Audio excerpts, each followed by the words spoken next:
Hello everyone and welcome back to AOB, the podcast where we take you behind a £100 million property business.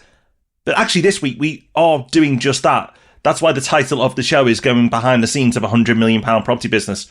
We want to give you the inner workings of our business, how we actually do what we do, who's in our team, and the biggest challenges that we face running this business. So the true behind the scenes stuff. I think people are going to really enjoy this, Rob. Setting the scene. Let's get straight into it. How many people have we got, Rob? And what do they all do? I was hoping you could tell me. No, we've got about 30 people on the team, and they're covering all the normal functions that you'd expect a business to have. So you've got sales, marketing, finance, HR, and IT. In our case, it's a small IT team focused specifically around Salesforce, which is the platform that we run our whole business off. So that's all the normal stuff. But also, Rob, there's a couple of teams in there with names that might sound a bit mysterious that are specific to our business. And the first one of those is the care team. What does the care team do? Yeah, the care team you could easily mistake for a customer service team because every business, or a lot of businesses, have a customer service team or department. And our care team do look after our investors. But it's so much more than that. There's a lot of complexity around buying a property. So the care team need to be experts at what they do. So they will guide our investors through the conveyancing. They will guide them through getting a mortgage, getting a property let. What they don't know about property transactions is not worth knowing. They know more than me and Rob. They know more about transactions than anyone. They deal with hundreds and hundreds of them each and every year. The amount of knowledge baked into that team is incredible. Now, normally and understandably, businesses don't have people like that, but we do, and it's critical to what we do. Another part of the team that's critical, Rob, is sourcing, our sourcing team. And we haven't just got one person who does that because it's a key component of what we do. We have a whole team. Yeah, without sourcing, there would be no business. Because the way the business works, in case you don't know, is we go out and find a developer who has stock that they want to sell. So it might be something that's being built off plan, and they want to get some sales early in the process because it helps them out with their funding, helps them to get the sales going. Or it might be a developer who's getting towards the end of a project and wants to get the final sales done. Or it could be something that's been built for a few years and the developer or someone else has been hanging on to it for a bit and now it's time to sell. But it's always in bulk. It's never just 1 or 2 units because that's how we get our discount. We get a discount for our clients by going in and saying, look, we can take all of these off your hands. We can sell them for you instantly. That'll save you time and money and hassle. But in exchange, we don't want to pay market value. We want to get a discount, and we pass that discount on to our clients and they pay us a fee in return. So of course, these aren't opportunities that you just stumble across. They're not deals that are being marketed anywhere that we then go and look at and say, well, do we want that one or not? We have to go and actually put the deals together in the first place and make our case to the developer. And Rob, we said we were going to talk through some of the challenges in the business, not challenges that we're facing right now, but just challenges generic to this type of business. And I think that leads us nicely onto our first one, which is actually finding deals, or not just finding deals, but finding deals specifically that meet our criteria. Yeah, understandably, we have a very strict criteria when it comes to sourcing. I don't know the exact stat I haven't got in front of me now, but I know it's at least, so I'm downplaying this number. If anything, it's higher than this. But I know at least we turn down 95% of the deals that we look at. That's how fussy we are. Now, as you've heard us say, we do over £100 million worth of property every year. So that means we're turning down nearly £2 billion worth of property every year. That's a lot that's being turned down. And that's also why there's a team of people doing it, because it's not easy. In fact, only in the last hour, one of the guys from the team have called me about a deal that we thought was done and the developer trying to move goalposts at the last minute. This is a national developer as well, by the way. This ain't some local builder who's just trying his luck. This happens at all level and all scale. And he said to me, I'd just like it to be straightforward for once. But I pointed out that, well, if it was easy, everyone would do it. It's not easy. And if it was easy, we'd just have one person doing it part-time. But the fact we've got a team of people doing it, it shows how hard it is. And we tell you this not to impress you or not to say, oh, wow, look how hard we're working. It's the point of any business is to solve problems and do something that's challenging for a consumer. whether it's business to business or business to consumer. And we are solving a problem for people. People who are busy, who don't have the time to put deals together or don't want to put deals together, we can do that for them. We make it easier for them by taking advantage of our sourcing team and care team and other departments. We make it easy for people to transact. And it's hard to do. The mechanics in the background is hard. And the deals part in particular is really hard. But that's where we offer the value.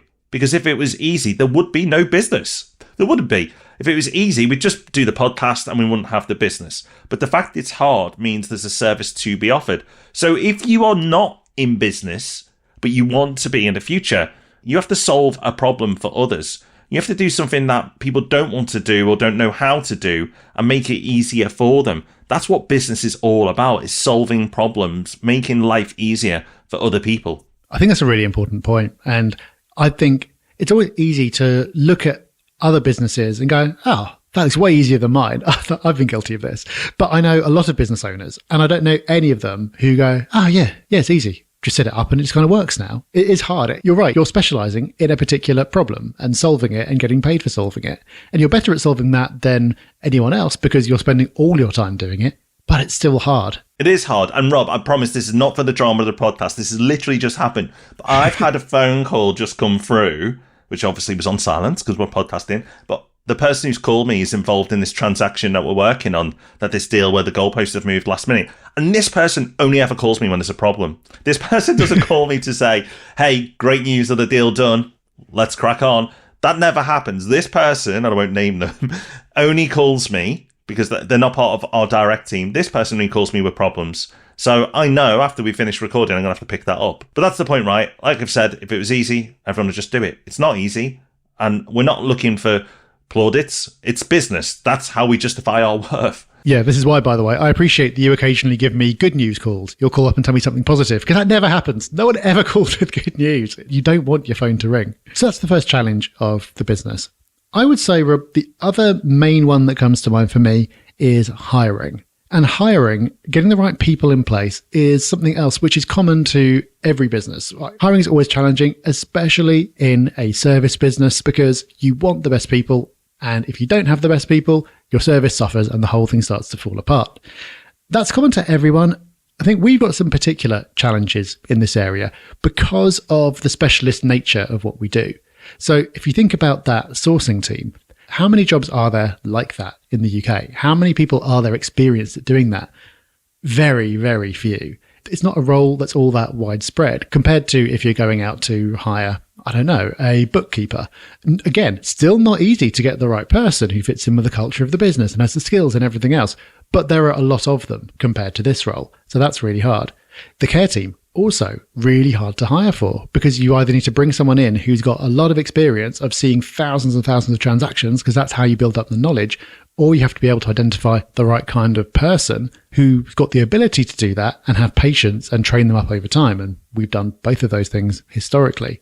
And the third area, Rob, that's always tricky is the portfolio managers. So these are the people who will speak to potential new clients, take them through our free strategy meeting, and then work with them to build out their strategy, find the right property, and get to the point that they've said, yep, I want that one, at which point it gets handed over to the care team. And the reason this is tricky is that it's kind of a sales role, but you don't, or at least we don't, Rob, want your typical salesperson.